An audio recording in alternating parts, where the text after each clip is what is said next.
Welcome everyone to episode 55 of What's That Sound podcast. My name's Stu Watts, and today I talked with Hayden Lauersen, who is a mix engineer from Melbourne. In this episode, we talked about how directly seeing someone else do amazing work can inspire you to up your game. We talked about Hayden's interesting way of referencing other material and also his focus on the user experience when delivering a mix. For all that and heaps more, stay tuned. If you would like to support the podcast, you can buy some merch. You can buy a t-shirt via the link in the show notes. You can donate to our PayPal link, which is also in the show notes. You can share the podcast on your socials or in a conversation that helps spread the word about the podcast. And you can also make sure that you're followed or subscribed on all of the podcast platforms and our social media. You can also give us a 5-star rating on Spotify or Apple Podcasts. That'll just bump us up in the algorithms and that sort of thing. And if you have any requests or questions, you can reach out directly via our email, which is also in the show notes. With all that aside, let's get into this episode of What's That Sound with Hayden Lauersen. You're listening to What's That Sound with your host, Stu Watts.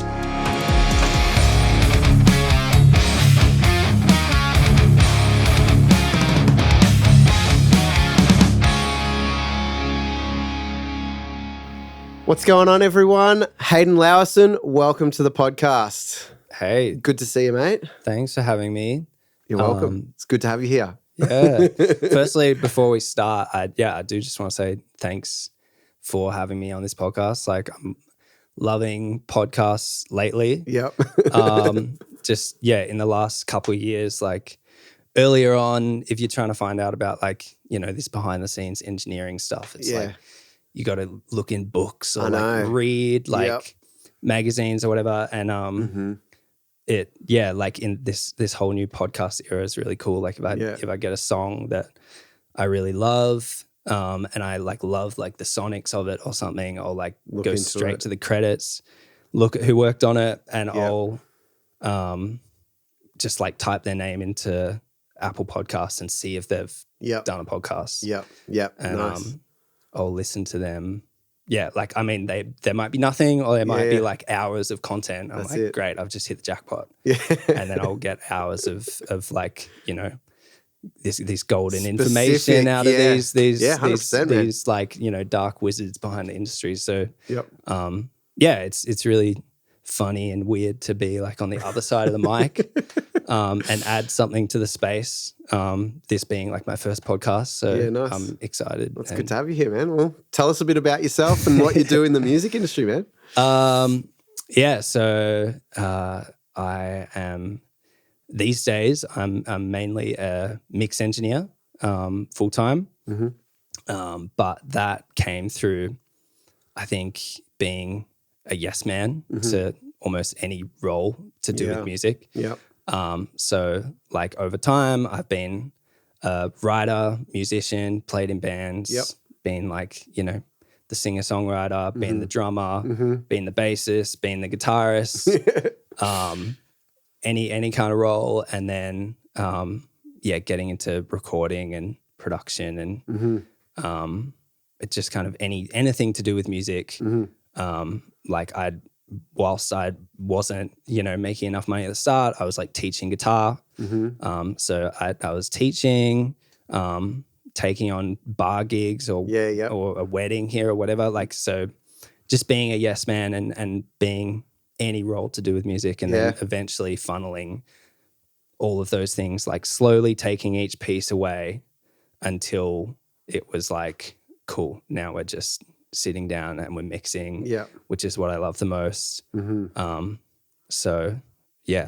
funny that I feel like you have to do that, and it surprises me when people are really young and they are already locked into what they want. I'm like, wow, that good on you. But I did the same thing. The experimentation of playing covers, playing originals, experimenting with recording bands and recording my own music, I was exactly so. It's just like, let's just do it and see what happens. And what do you like? Live sound? Like I did live sound for ages, realized that I really dislike it. And, so it's funny. Yeah. You just kind of, like you said, you chip away and you kind of go, what do I actually love? And like just start saying no to stuff. And like I just think I thought I had an idea of what I wanted to do. Like, I wanted to be a rock star. Like I wanted to be the person that as kids, like we see, that's what's like presented to us, like the artist, the lead singer, the vocalist, the writer, the person in the spotlight. That was what the music business was. Like that's what you become. So I definitely was inspired by the artist and wanted to be an artist. But as like over time and I got deeper into music and matured in the space and everything, I'd started to realize that really it was just like I wanted to make records every day. And so winding up in the studio chipping away every day at a record, well, that's like production. And that's, that can be something that you don't have to even leave the studio. You can just be there all the time. Then the artist takes it on the road and they do all that stuff, which I love as well. Like I love playing shows and all that. It's a lot of hard work, and for anything that's creative based, you really just have to love it and be obsessed with it because otherwise it'll just burn you out. And it's funny because simplifying it like that, it's like, well, obviously, but when you're in it, you don't think that. So like, you're just kind of like, this is really hard. I'm trying my best and it's not working maybe, or it is working, but it's still hard. And you don't really process it properly until you do try and simplify and go, hang on, like what's actually too hard? Like trial and error and just like, always just checking in with yourself and like what's keeping you satisfied. That's it. And happy and just daily being in the studio is where I found myself like just glued to that place. So We'll take us back before then, when you're a kid, what you grow up listening to, were you playing music when you're young, like when did that start, all that sort of thing? So I think going way back, like even my earliest memories of life and everything, my parents still have this they have this cabinet with some like keepsakes and stuff, and inside the cabinet there's like a ukulele that is signed by Murray Wiggle, and it says happy wiggling, Hayden, like that's keep awesome. On wiggling. That's sick. And I think I would have been like 3 years old when I went to this Wiggles concert. And like it is like I remember that whole day, and it's like one of my earliest memories. And I remember like Murray signing the ukulele. Like I remember the whole moment.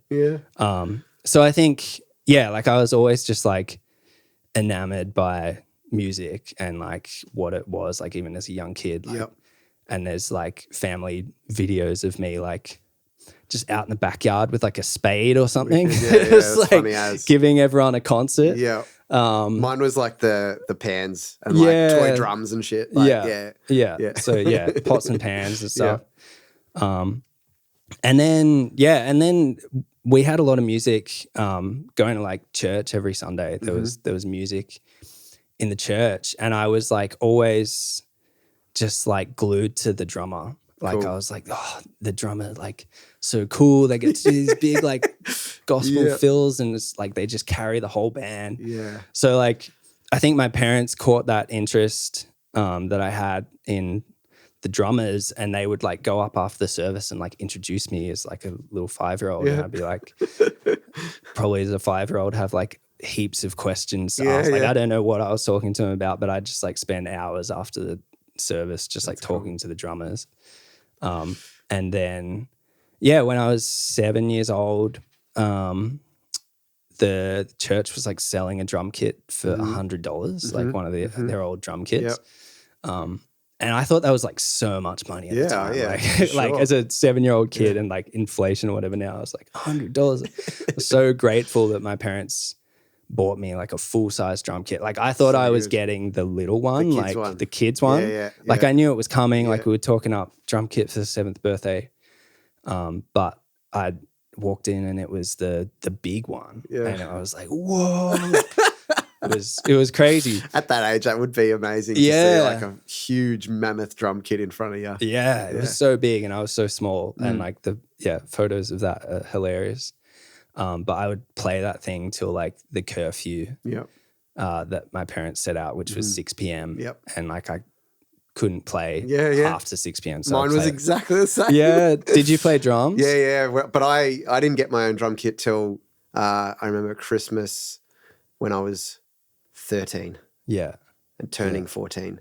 Yeah. So I was a bit later than you. And was it guitar before that? Or No, that was drums? I started playing drums when I was 10, but didn't get a drum kit until then because my mum worked at the primary school and they had a drum kit where I learnt lessons and mum would just say even when I finished primary school, she was like, you can come and use, like the principal was sweet with me using the drum kit. So I would just practice on that until I got my own one. And just in my garage, just until as soon as I get home from school, jump in there, play for 2 hours and then cut off not after dinner. Then I'd go play PlayStation or something. That was where we had like the, Tony Hawk and Need for Speed and all the like soundtracks of that time was like a lot of music in there. Yep. But I'd like in going into like the school situation and stuff, like I just didn't really get the percussion thing. Like being a drummer, it's like, okay, we'll put you in the percussion section. Yeah. And just like hitting a bass drum or like playing a triangle or something. It was like not like for me. Yeah. Especially like when it came to like the mallet instruments, I was like just really not interested in reading notation. I was just like, I just want to feel. Yeah, exactly. I just want to feel the music and play along with it. And I didn't have the patience to kind of like learn and read this stuff because I wanted that immediate satisfaction of just like the drums were a really good way to just play along like immediately. Yeah. Hear something, just play it. Yeah. I feel that. So like later on in the primary school days, my family was living in Perth at the time. Yep.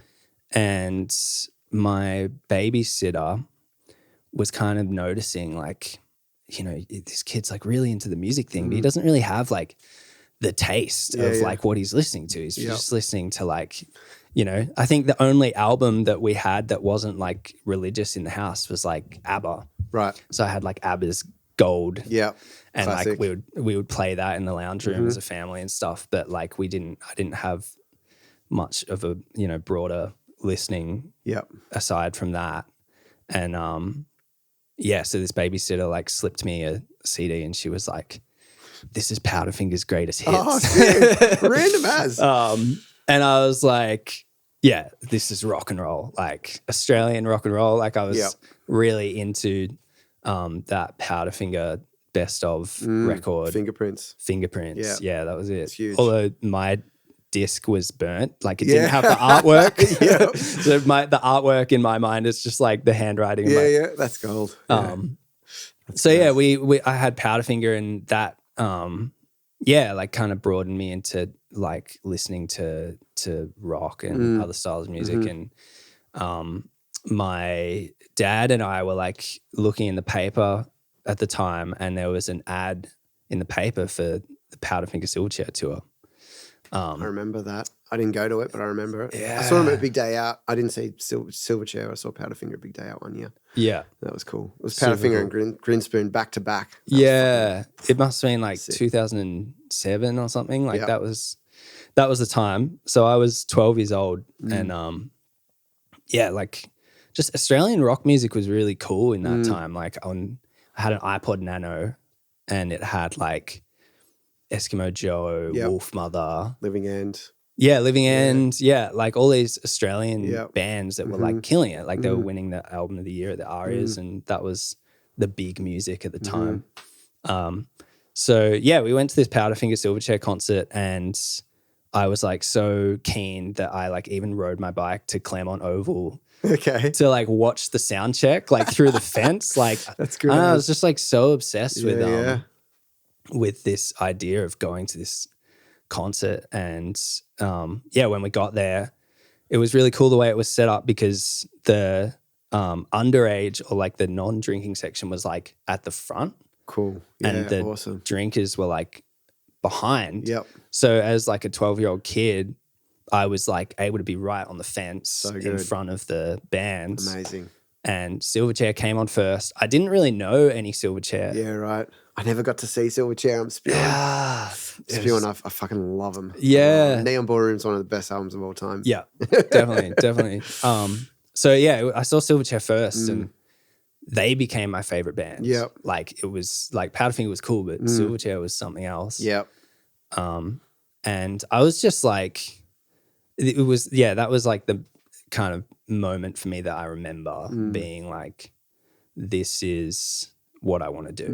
Like standing right in front of Daniel Johns and seeing him like, you know, do that thing. Yeah. And I was like, that is it. Like I'm going to be him. Yeah. So cool. So like every milestone and goal I had all through like the rest of like my teenage life was like, Daniel would like wrote Frog Stomp at 14. So by 14, I need to like have a number one. And like, and then by 21, he wrote Diorama. So by 21, I need to be like a musical genius, and like I could make my best album of my life.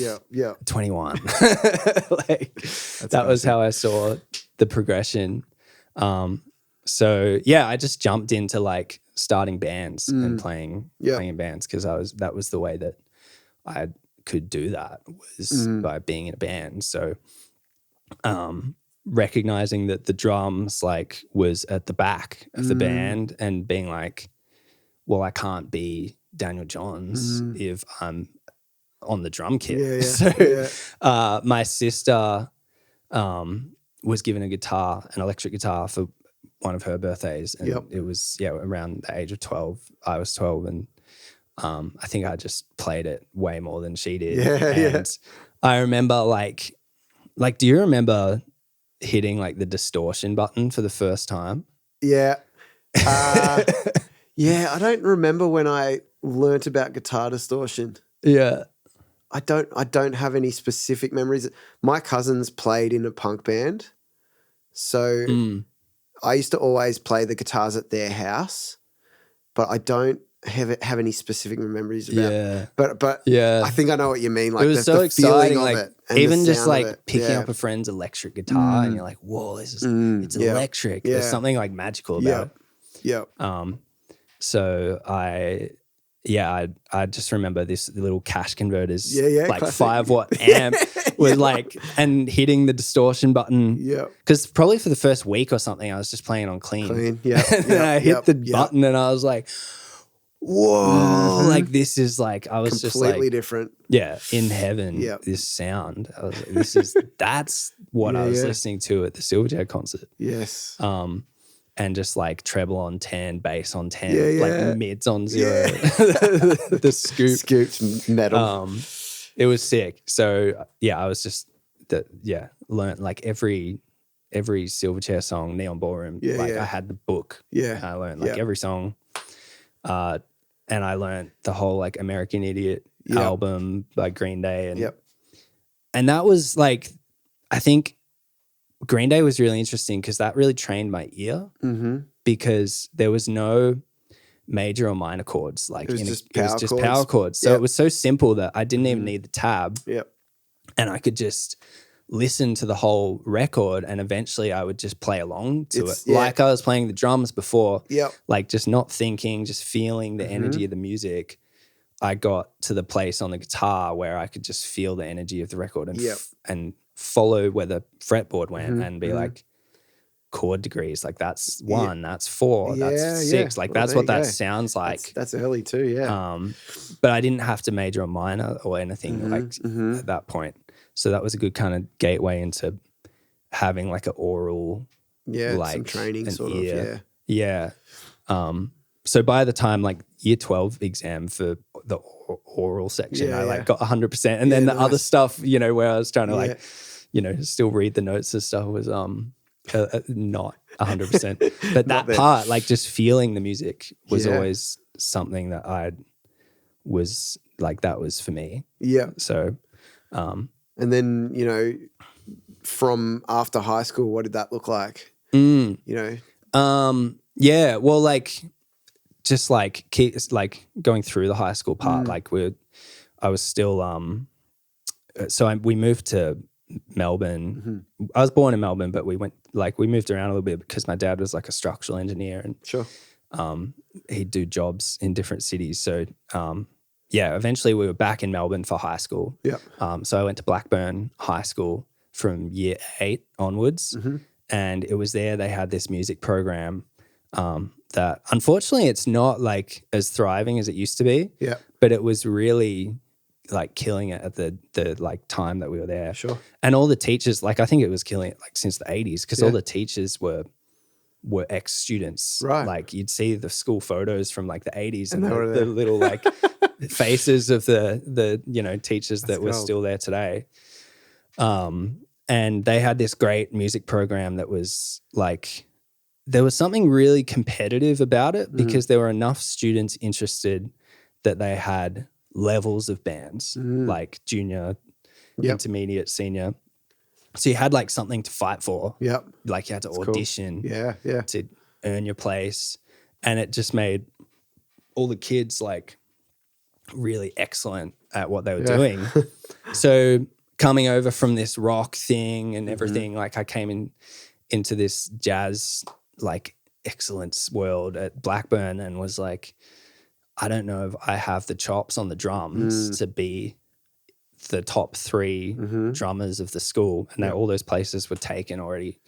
So I saw like a gap in the guitar and I was like, that's something I can go for. So I like learned the guitar a lot harder in high school and got into like the senior spots in the bands and was playing guitar there.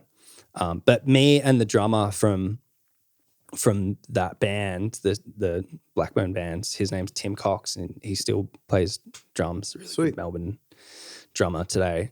And we kind of like bonded and like we're still playing music together now with the artists that we play for. Awesome. But we started bands together and kind of moved through different, eras of having a band and was playing like pop punk. And then like eventually our guitar straps are getting higher and we're playing like indie stuff by the end of it. Throw out some of the band names because I don't know if I will. Oh, come on. The internet is a place and I still haven't done like the cull of like going back and figuring out the passwords to like take stuff away. So I'll let people do the digger deep. The deeper digging, I mean. You can tell me afterwards. We'll look at some stuff. The straightened fringe, like the haircuts, like too much hairspray.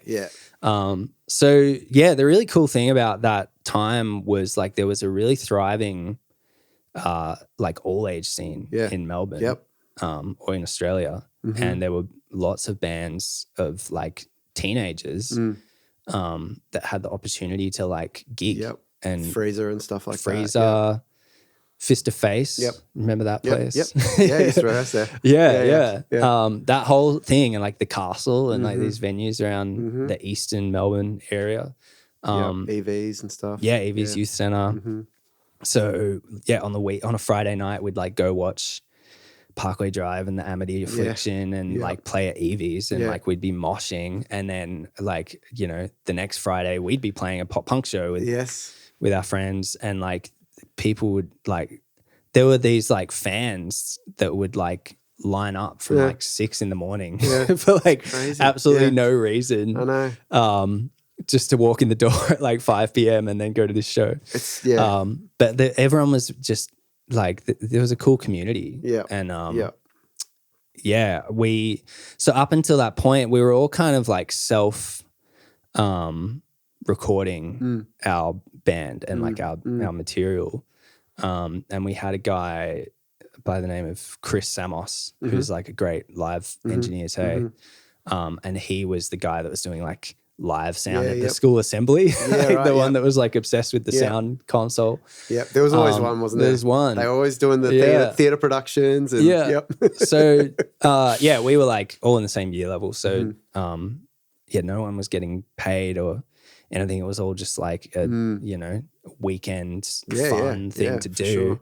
We'd like take over the entire house and have like drums in the bedroom, guitar amps in the kitchen, and like whatever. And like, I love it. Yeah, like, and we'd have the little camera going, and we'd like film all this stuff and think we're like, Parkway or something. Yeah, I know. So good.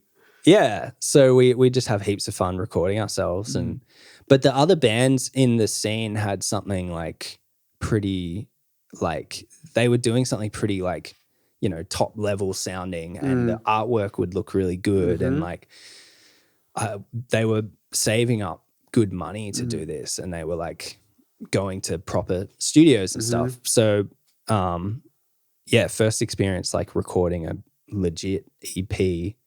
There was this guy by the name Dylan Nash. Yep. Yeah. I don't know him, but I know of him. Yeah.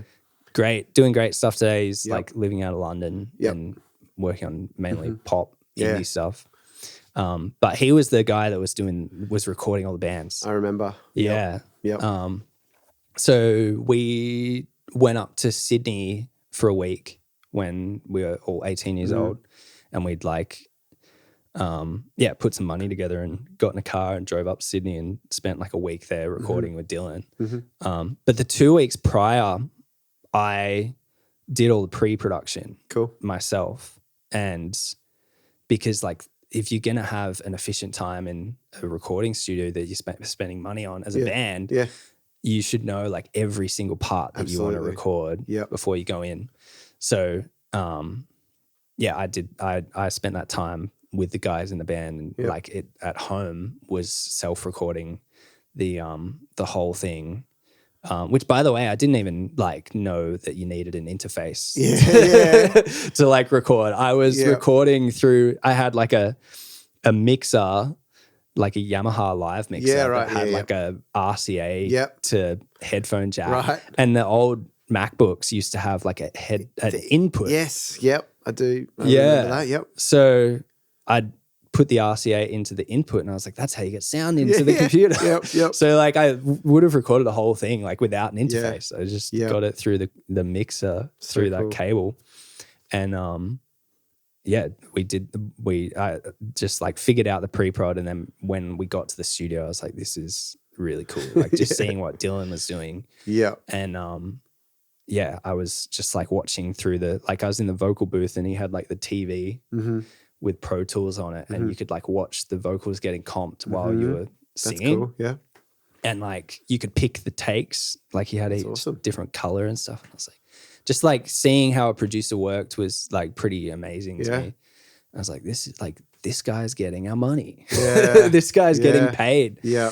And I was like, it can be a job. And I didn't really think about that until that point. And it was, I just, so after high school, I studied at VCA, did music composition. So I kept like honing my composition craft and writing and stuff. And, but through the writing, you had to self-produce the projects. You're your own producer. Yeah. So you, when it came time to present, I was like, I wanted my stuff to sound bigger and better than the other kids that were presenting. So I was getting super into mixing and like what can I do inside this session to like blow it up and make it sound big. Yeah. So just like watching like Chris Lord-Alge or something on YouTube, like whatever we had access to. Totally. Be like, cool, SSLs. Yep. CLA 76s. Yep. Just, compressing everything. Yep.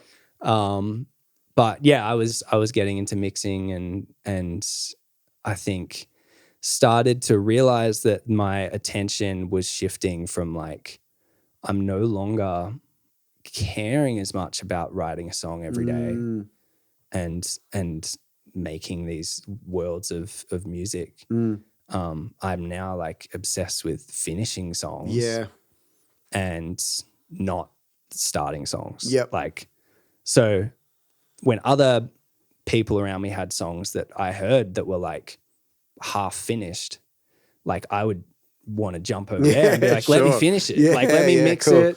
Let me make it sound awesome. Yep. Like, you've done a great job making these parts, but like I feel like I could enhance this. Like, and it all kind of just flowed from like organically helping friends out. When was this?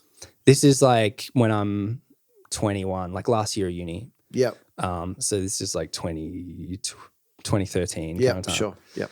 And yeah, so the band, like, bands are hard work, and like 21 is like a turning point for a lot of people. So half of the band is going into full-time work and realizing like making money is great. And like believing that this band is gonna like take over the world and be as big as the 1975 or something is like the idea just kind of starts getting pushed to the side. Because we are all at that point where we have to start like really funding our own lives and taking care of ourselves. So like I had a little job at the time, at like a desk job, and I started charging people the same amount of money I was getting paid at that job. I'd like charge $20 an hour to produce their song. And when I started realizing that was flowing, I was like, I don't need to do the desk job. So I quit the desk job, and like from there, it's just been a nice slow burn of just increasing. I think it's a smart way to approach it, and I did something very similar. Like I was doing something very similar. I was always charging from the start, and it's something that I hear a lot of young producers talk about, doing stuff for free and things like that. And I'm like, it's not helping anyone really. In the long, like even in the short term and in the long term, like you're not helping yourself, giving yourself a platform to move into that work. You might think like, oh, I'll eventually, when I can, quit my job or something. There's this idea of like, I'll quit my job and then I'll start charging. But it's like the transition, I think, is such a smoother way to do it. And you just start gradually dropping off the other work that you don't want to do.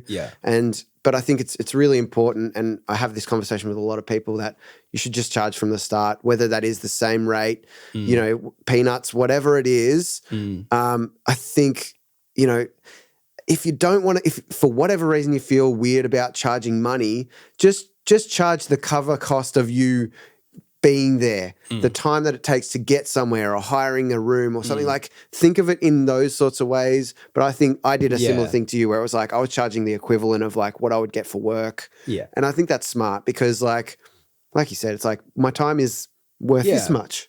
If you're going to get $150 for the day working at the desk job, and then you're going to spend the whole day working with an artist, like you need to be compensated at least that amount to start with, that like you can live and go get lunch together and stuff. And like, so I was really lucky. I had this room that was my parents built a soundproof room in our garage. Awesome.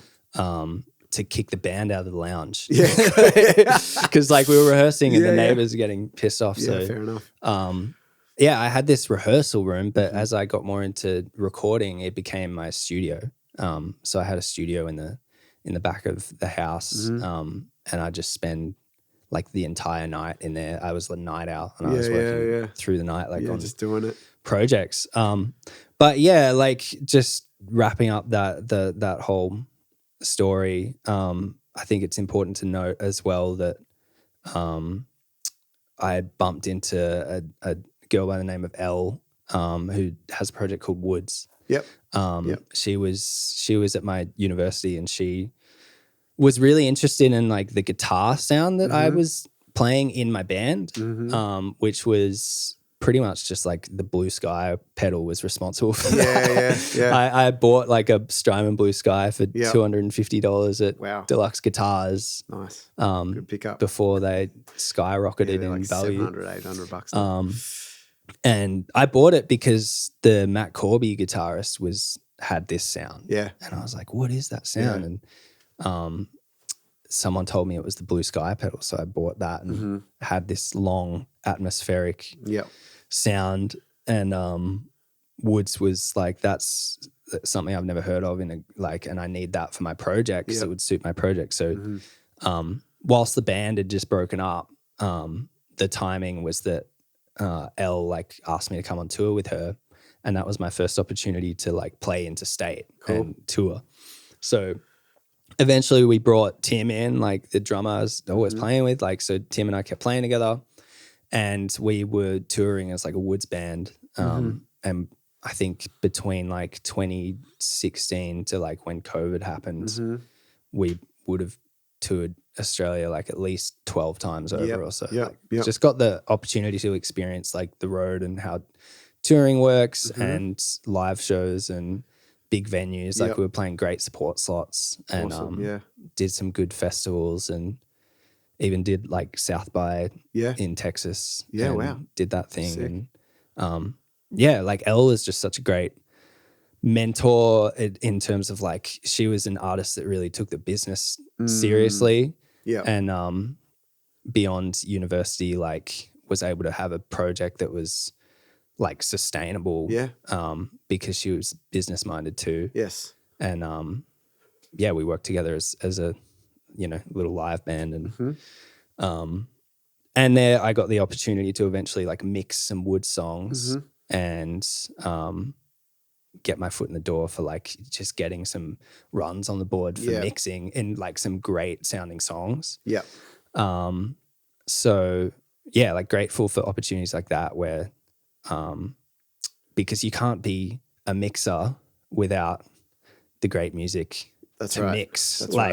So how to actually get your foot in the door is it like for me I think it's just like being in this city of Melbourne and like a great place where lots of music is happening. Like I was in a location and lucky enough to like live here, but a lot of people are coming in from interstate for that experience because like you need to be in like a place where music is happening. Yes, that's right. I think it's like there's a few things to that. One is like you were saying earlier, just saying yes to stuff and being in a position where you can just say yes and take things on and try them and see what works and see what doesn't. Having a band and playing in places where there's lots of different people all the time. You're experiencing things on tour. You're playing festivals and stuff. So you're meeting all these different people that are required to keep the machine going. Getting different perspectives and just seeing people work. I think that's a huge part of it. Like, and something that I didn't pay attention to, when I was playing in bands, I think, you see it, but it's also like what is actually required to make it sustainable. Like you said, like, so there's all those different aspects of it.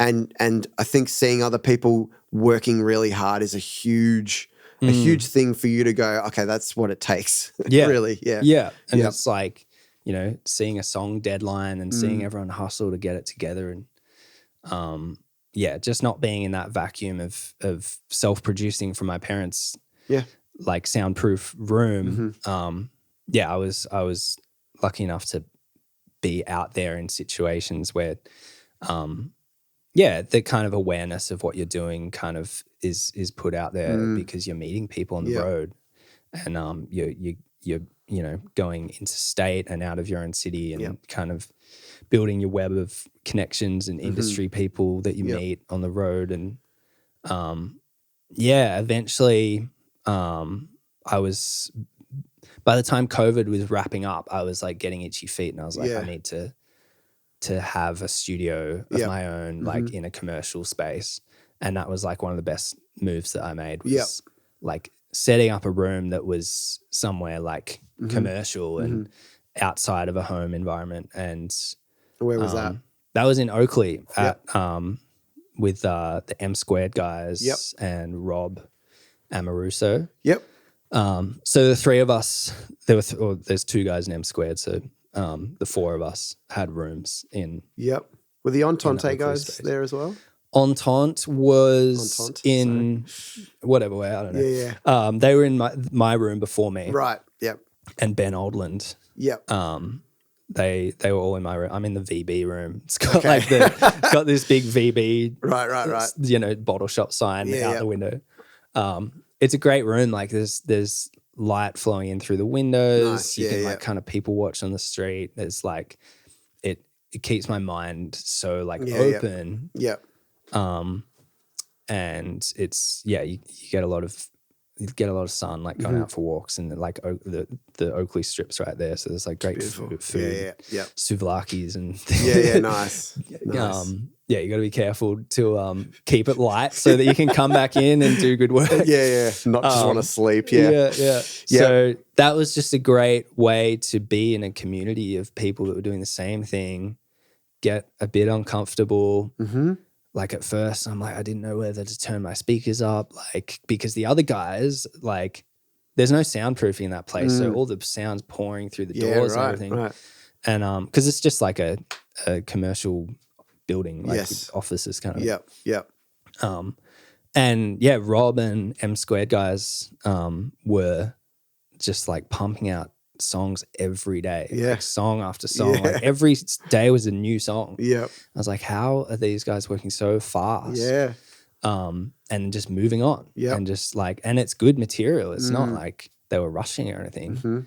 So it was super inspiring, and like I just got to have great long chats in the morning with Rob, or like with Michael Painter and Michael De Laurentiis.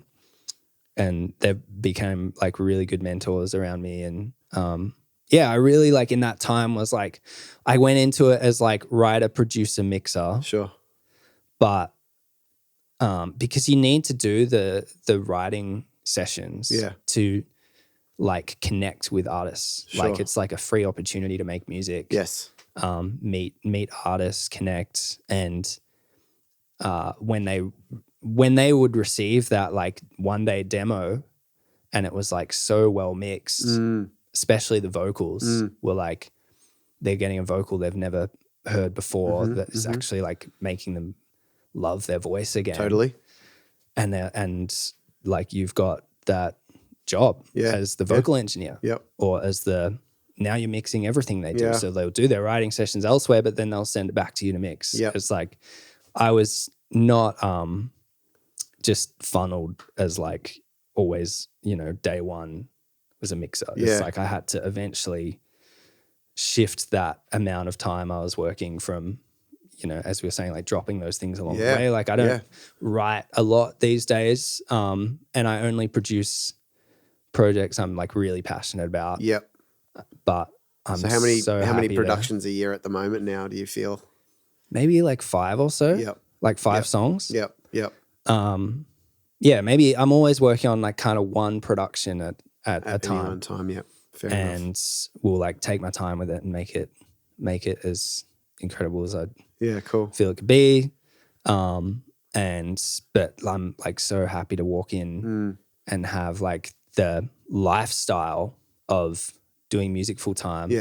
But not the pressure of like creating every day. It's a different thing. And I think what you're exposed to when you're doing vocal production and, you know, production in general, seeing all the different people's workflows and different personality types and how you have to approach talking to people and encouraging them and trying to get them in the right space so that they can create good art. I think that's really important for your own kind of experience, but work ethic and you know, knowing that different people work different ways. It kind of gives you this overall picture, and so you can go, what's the general best way of doing this? What's the way that I can get to the outcome the quickest? Because speed is so important in terms of getting things done, like you were saying about Rob and stuff like that, creating a new song every day. Like, you only do that by practicing and getting good at it, you know? Yeah. So, and I think going through all those roles through the song process is like, it builds your kind of like empathy for like the artist experience and what they're going through, because you've witnessed the writing, you've witnessed the production, you know what it feels like. So when it comes time to do the mix, which is mainly what I'm doing, like I can kind of like serve that experience in a way that's like comfortable for the artist, and connect with them in the same way that I would connect as a producer. Like I'm not just some guy with the tools in a remote space that's gonna mix the record and throw it back. It's like all the artists I work with are like my best mates. And like we go to each other's parties. And it's like the same. It's like amongst that circle, there's artists, there's producers, and then the like interesting part is it's like I'm the mixer guy. There's not many. I just found it's kind of a team. That there was not many people. It's like it's this patience and this willingness to like drop your own ego. To like serve the craft of someone else's work is you know, each their own. I think most people are in this to make their own art. So fair enough, like go make your own music. But for me, I was like willing to just drop that, and like every song I work on, it's like I'm here to serve that song. And I'm like, I don't have any friction with like the artists on you know, notes or feedback or anything, because like I'm just there for their experience. Do you have a general process that you like to follow, or is every project different? In terms of like what it looks like in the session, or like, well, both, like in terms of in the session as well as like setup, receiving stems, all that sort of, all the way through the finished mix. Because like it will vary depending on the genre and how I receive the stems. Like there might be some producers I'll just like take the session from. Like I work in Logic mainly, but I've got all the other DAWs. So like I might take the session and that way nothing's like overcooked or anything before I work on it. I can like maybe back a few things off if I need to. But or there's other approaches where I'll like gather the stems accordingly. I'll be like, give me your whole instrumental as is. But I always receive the vocals dry. Like I need like all processing off the vocal. Because like if you're going to get it mixed, like I just think it makes sense to have that touch on the lead vocal, which is the most important element of the song to me. I mean, if you have your own way of doing it, like, you know, and that's what people are paying you for, then that makes sense to me. I think, there's definitely a few different approaches, but that makes sense to me as well. Like, you know, I feel like if you have a specific sound, then that makes sense. If you're not necessarily someone that's known for a sound, maybe you might do it a different way. You might get, you know, a processed vocal that the you know, the artist has signed off on, or the producer's signed off on, or something like that. But I think if you have a specific sound, then that's important. You're like, I have to do it my way to get it to the point where I like it. And I'll be like, give me both. Like, give me wet and dry. But like 99% of the time I'll work from the dry and everyone will be happy with the result. That like we went back to the ground up to like build the vocal sound. Is there any, you know, songs that you receive where you feel like it's not at the point where you're ready to mix it, or is pretty much the people that you're working with have kind of know your process now? It's interesting. Like I feel like the like quality of artists that come through are generally like at quite a level that I'm stoked to work on. like I don't go out there on like TikTok or YouTube or anything. I don't have these channels of myself out there. So I feel like majority of the work that comes my way is through word of mouth and through like communities of people where they've had a great experience with me. So then maybe one or two more people will come through word of mouth and they tend to all be of similar quality and so therefore I'm not having to like filter through like, is this song ready? Like a lot of the stuff comes in and I'm like pumped. Like great. This is a sick song. Like for me it's what keeps me going in the mixing space is that most of the artists I work with I'm like genuinely a fan of and like love their catalog and like I live in their world like a fan and so therefore just as excited to like get to do my thing on it. Well, you know, if people aren't aware of your work, you know, obviously you can check out the show notes for the link to his playlist, but it's, you know, it's a lot of, you know, electronic stuff, a lot of R&B stuff. What are you looking for when you're going to a mix? Is there, you know, is there kind of benchmarks for you to be like, this is what I'm aiming for in, even if it's in a specific genre or like overall, you know, does that make sense, that question? You know, do you have something that you're aiming for? Yeah.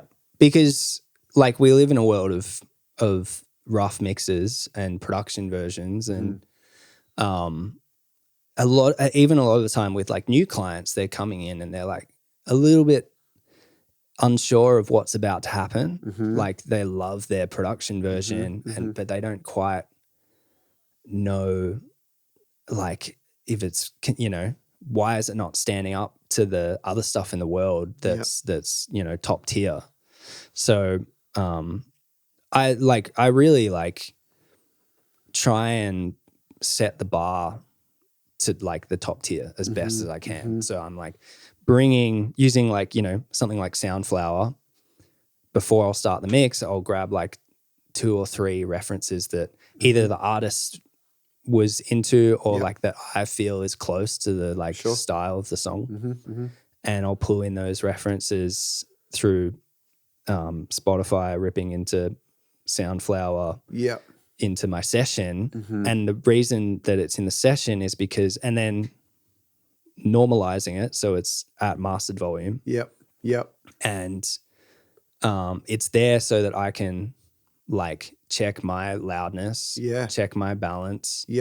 And even especially like the Fab Filter analyzer on the Pro Q, like that thing like is such a great way to look at like the balance of something. Totally.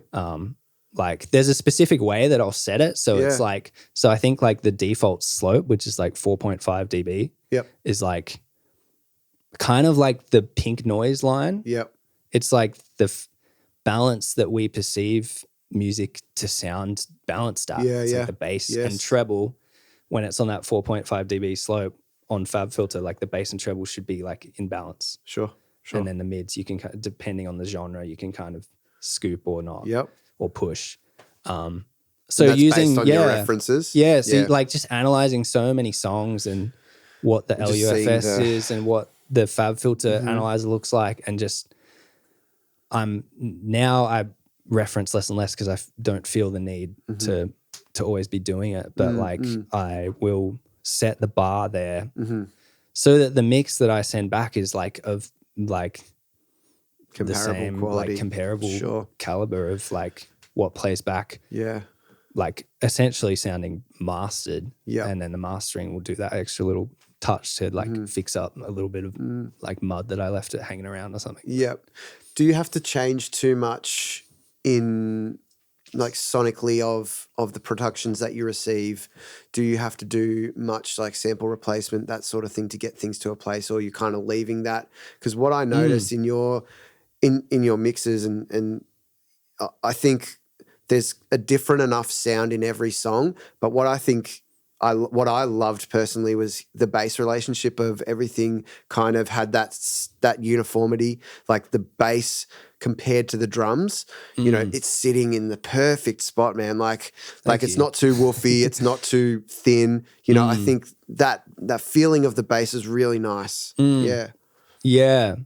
What was the question exactly? Did you have to do too much sample replacement to get things to a place where you're like, now it feels like it's working? Yeah. So it's rare that I'll reach for sample replacement, but the only time I will is if I'm noticing that it's lacking the frequency range that is required to like make that feeling. So like, and this is like a great tip for any producers that are listening, is like when you're producing, it's even worth chucking up that analyzer when you're picking sounds to be like, this kick is tuned to this note. Like, you know, take Skrillex, for example, will definitely make sure the kick is at a note. Yeah. And like, if that is sitting up at around 100 or something, like you're missing hit. It's a different feeling. Like you might want that feeling of like chest or something, but it's a different feeling. Same with the bass octave. Like if the bass is up at around 100 or something, then either that makes sense for the song, but really like you're missing the true sub area, which is like everything below. And I can't build that in with plugins and stuff. Like I need something down there. So that's when I might drop in an extra like lower octave of bass that I have to like MIDI out or something, or with a kick, I'll find a like even just an 808 kick sample. And you don't really hear that it's an 808, but at least it fills the kind of supplements it area. So love that. I'll think about it if it's lacking that area, and then anything else is usually I'm not having to dive in. Yeah, cool. Yeah. And when it comes to, you know, you've talked about having the community around, you know, building relationships and things like that. What's the you know, when it comes to systems in your business, like, do you kind of look at that sort of stuff and refine any of your business systems when it comes to like client communication and stuff like that? What does that kind of look like? Because I think there's not really too much of an opportunity to talk about specific ways of delivering mixes, you know, working with clients to make sure that it's easy, it's efficient, that sort of thing. Yeah, I just always want to give people like an experience that they won't like forget. Like they will hear their song back and like fall in love with it like the same way that they felt when they first wrote it. And then it goes through this whole process of like tearing it apart and trying to create the world around it. And a lot of artists will like start to, you know, almost like lose faith in the song through that process. But the mixing stage is an opportunity to like make them feel it again the way that they felt it the first time. And like the way they imagined it to be. So as long as I'm giving people that experience through the process, like they're gonna spread the word and like it gets around like you know that I had a great time with Hayden and you should try him, because a lot of artists will unfortunately have a bad time at mixing. It's like mixing could be a point where the song falls apart because the engineer's taken it and turned it into something it's not. And I never want to like allow that to happen. And I think that really just comes down to like the level of care and like passion that me as an engineer has for it. It's like I'm taking the song and like here's something that I tend to do with my workflow is I don't send the mix straight away. Like when I'm feeling it in the studio, like, you know, earlier on you'd feel it in the studio, be like, cool, let's send it. And then the response would be like, there's all these notes and people are like, it's not really there yet. And like, because you've been in the vacuum of like the studio and thinking it feels good. So like I learned along the way to not send things back like straight away, like at least have like 1 or 2 nights sleep. like I'll do 99% of the mix and then I'll leave it for like 3 days and I won't send it back. And I'll just put it on my Dropbox and I will like take it with me into the world, like go exercising, drive in the car, like listen to it after like, you know, any like new perspective place, I'll like chuck it on and make my own notes and go back in and tweak so, until it feels like there's nothing left I want to tweak. Then they get the mix 1 and there's like, I usually get to like mix 2 or 3 and it's done. So like I'm just being a bit more precious to like not send it too early and like just make sure it feels really good. And then, in terms of like expanding, the main question was like about business and so on. I think I've always kind of let it flow pretty organically. And as I was going through my upcoming story and everything, it was like, I kind of just gravitated to what was working and what jobs were working. And I think with mixing, as long as I was giving people a good experience, it was just kind of working. But other ways I've found that things have grown.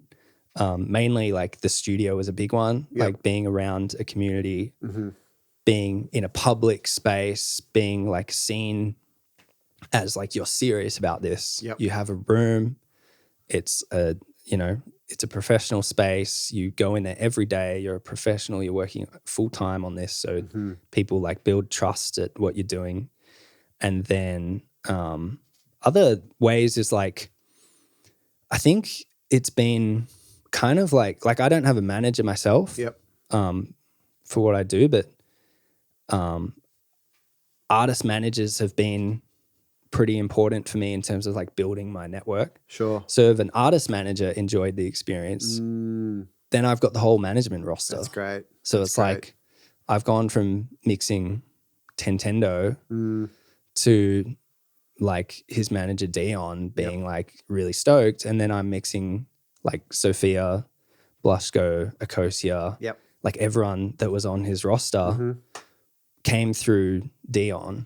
And it's like managers like that who get excited about you and they'll spread the word and they'll be like, my other artists need to work with this guy because it was a great experience. That's fantastic. So I think, being aware of, it's interesting as engineers, like we are not, an artist is marketing their music to consumers, but engineers are marketing their expertise to artists. So it's like, how do you get an artist to see value in it's really hard working with you? And I think the most authentic way to let that happen is just like do great work. Don't have friction with people and like, give them a time that was enjoyable and like a comfortable experience and build that trust, and like people will want to keep working with you. So. That's great. I love it. Spot on, man. What are you looking forward to we're at the start of a new year. It's always a good time to like think about, what this year's going to bring and what the near future is going to bring. What are you excited about at the moment? What's something that you're, keen to like bring into this year? It's a good question because like I think as mixers, we like the work comes through pretty quick. Like I don't know what I might be working on in a couple of weeks' time. True. Because like people tend to get to the end of their process and then they think about sending you the song. I've tried to develop a bit more of a thing where people give me a bit more notice because you can get stacked up and then they want to send you something. You're like, well, I can't work on it for a month or something. And the urgency of like musicians where they're excited about their track. They're like, oh, I can't wait till it's finished. You're like, you're going to have to wait a bit though. So, I'm in a good space where I've cleaned my slate, and this year is the first year that I've been fresh. Cool. Like since I started, where I can kind of jump straight into things if people need, which is an exciting space to be because it's when things stack up, it's tough to like let people know that the mix can't be done for like I don't know, the longest I've been stacked up is like 3 or 4 months. And wow. It gets that's a long time to wait for like a mix. But like when you have me, I'm all in, like I'm on it. But like whilst I'm not working with you, like I'm doing that for other people. So it's like I'm always giving my all into someone. I'm not just like sitting around waiting for 4 months to mix a track. Totally. So I'm excited that this year I've managed to get that back down to square one, and I hopefully can jump into things when they need. And the next thing that's happening is I'm getting an album next week, which is like an acoustic record, like as in like Tommy Emmanuel style, awesome. Which will be very interesting and different. But I love the project and the guy who's doing it. So yeah, it's cool for him to send that my way. So change up. Yeah, it's cool to change things up and work on different stuff. I'm pretty genreless, and I believe that any good mixing ear can work on anything. Like I don't believe in being like an expert at EDM or an expert at hip hop. Like just, you know, a good ear is a good ear. And my favorite engineers, like Manny Marroquin, for example, is like he's you know, the span of you know, your favorite hip hop tracks. And if you're like anti-pop or something, you only listen to this, you know, Kanye or something. Well, Manny mixed that, but he also mixed Tate McRae. So like, it's like, you know, it's all got the same expertise behind it. So yeah, I'm not tied into what I'm want to be doing for 2025. I'm just going to like let it come. And I'm excited for what's to come, and I'm excited. It's like, you know, some of the artists, there's projects I mixed last year or even in 2023 that haven't come out yet. So it's like I'm excited for things to drop and more doors to open, and just keep like doing my thing and not think too hard about you know, acquiring, you know, the next parts of my career or anything. I just kind of work on what's in front of me and keep doing keep doing the good work every day. Love it. Well, what I like to do to finish off the episode is to ask your best bits of advice, because, you know, you're primarily a mixer, but you have had experience with production and recording to those types, as well as then artists that might be listening. What are your best bits of advice for those people? Yeah. I think, for the behind the scenes type, like the producer, writer, mixer, wherever you end up falling, is like being a yes person, like being open to where that might lead you and where your strengths lie. Like they'll kind of speak for themselves as people experience that energy and what people start to request of you. So yeah, being open to like not funneling yourself to one role. Like in this day and age, that we don't, especially in Australia, we don't have like engineer like sitting there, the producer walking around like Rick Rubin, or like you kind of have to be everything, and you've got to be good at everything. So like producers these days, you've got to be a writer, you've got to be a great vocal engineer to like let the artist enjoy their voice. You've got to be fast, and like, so just like it's putting in the reps because that's the only way that you'll get better at these things. It's like work on it every day. Like, and if it needs to be, if you're working a job during the day and it needs to be in the evening, like you've just kind of got to do the grind and you got to put the reps in. Like you can't think about being a producer. You got to just do it. So I think working on it every day, finding your community of people you can do that with and that you're inspired by and excited by. And if that means you need to like move cities, if it's not happening in your city, like that might need to happen. So finding your community and finding a space where you can like do it every day. Because I think that's the only way that you become like leveling up experience. Leveling up And it's same goes for artists. Like, I think it's really important to write like every day. Like producers are working in their session and upskilling production every day. Like I'm mixing every day. Yep. Like I think fans and like listeners will latch on to artists that like have given them like you do have to like be business savvy about it and think of like a product that's valuable to listeners and consumers. And like the only way that you'll create a product that's exciting enough to listen to is through the practice of writing and getting better at it. And I know like Ed Sheeran has done like the tap, the muddy like tap, metaphor. It's like, the muddy water comes through the tap, and the more you leave the tap running, the cleaner water eventually comes through. And with the writing, it's like, and it's the same with the mixing that I've done. Like the mixes were pretty muddy, like legitimately.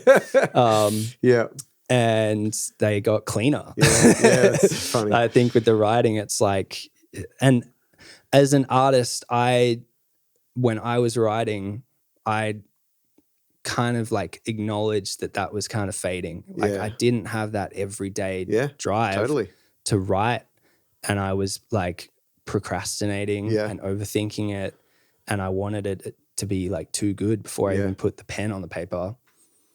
But I didn't have that experience with finishing songs and editing and mixing and all that stuff. Like that kind of just flowed. So that became my daily, and the writing at the moment, it has not been my daily. But if you're an artist and you can make the writing your daily, even if it's just like picking up your journal and writing some words, like song starters and verses and stuff, like to have material to bring into a studio so that when you get to the studio session, you're equipped and you're ready to go.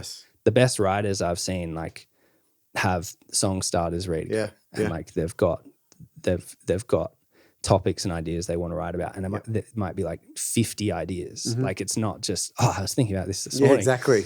It was like they've stashed up this stockpile of things. So I think you've got to be an expert in the craft of writing if you're going to be an artist. And then you've got to consider like the project being of, you've got to see the value in it, like, and you got to believe in it, because I think all my favorite artists that I've consumed have the confidence to like put out this world that's like so captivating, like Frank Ocean or like The Weeknd or like these artists that I've spent a lot of time enjoying listening to, because they've created worlds. Like earlier on it was like like Childish Gambino, like just like concept albums. And I think recently Jack Antonoff's been going on about album is still king. Like it kind of is like agree. The artists with fans that are going to the shows, going to the tours, like they don't just have a TikTok song. No, it's like the album is there. They also might have had a TikTok moment, but the album exists too. It's like it's correct. And I think that super fan is looking for that. The super, like if you love something, you want more of it. Albums, like you said, you've built a world. You've created this concept of what this thing is at that point in time. As a fan, there's nothing better than that. And I'm not saying go out and spend, $50,000 making an album or something like straight away, but at least write enough material that you could have one. And like let the singles flow, and if it starts building the momentum you're hoping for, like record more eventually, like the album will be there. For sure. Love it, man. Well, thanks so much for joining me today. This has been awesome. Thanks for having me. You're welcome, dude. Thanks to all of you for checking this out. Check out Hayden's stuff. It'll all be in the show notes. Help us out by following, subscribing, sharing, all that fun stuff. Buy some merch. There's links in the show notes. I will see you next time on What's That Sound? Thanks for listening to What's That Sound? Make sure you hit follow or subscribe on your podcast platform to stay up to date with each new episode. We'll catch you next time.